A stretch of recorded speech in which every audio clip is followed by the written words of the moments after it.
Em primeiro lugar, volto a lembrar aquilo que discutimos muito na primeira fase, que agora entramos, de fato, na fase processual propriamente dita, onde se estabelece na plenitude a chamada relação triangular entre o julgador, a acusação e a defesa.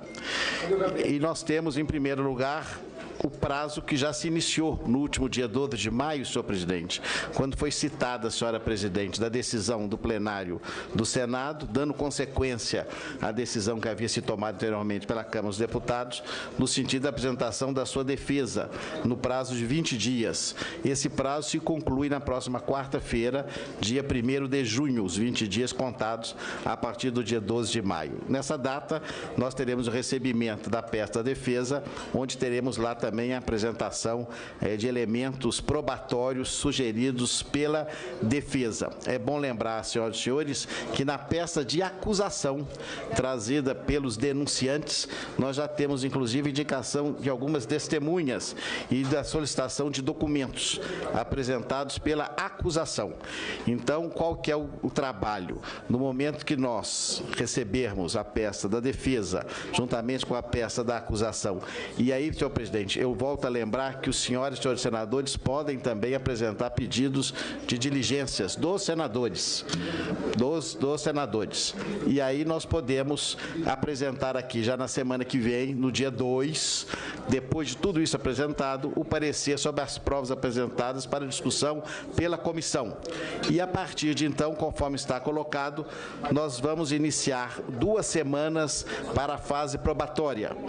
Senhoras e senhores, vossas excelências, me dão por que o prazo? Exatamente o prazo que aconteceu no tempo do processo do presidente Collor. Lá também nós tivemos 2 semanas da fase probatória, que significa a juntada de documentos, a oitiva de testemunhas e, ao mesmo tempo, eventual perícia. Tudo entre 6 e 17 de junho.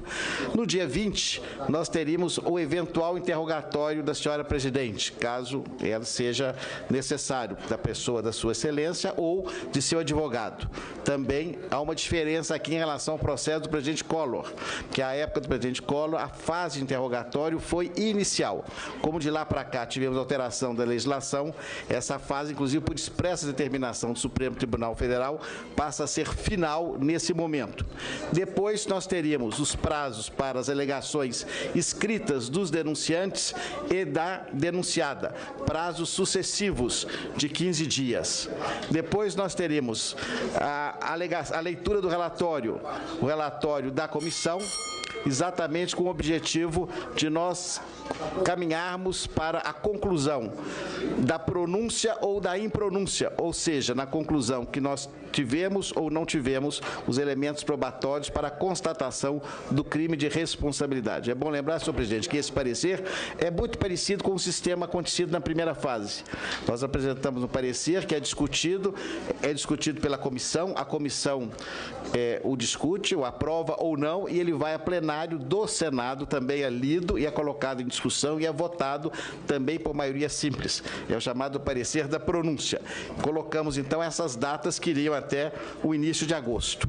É bom lembrar que esse cronograma, e eu faço questão e disse isso a Vossa Excelência, ele não é um cronograma absolutamente fixo, porque é claro que a fase de diligências pode ser que haja algum tipo de flexibilidade de mecanismo, em razão dos dobramentos, e é claro que o bom senso sempre vai prevalecer.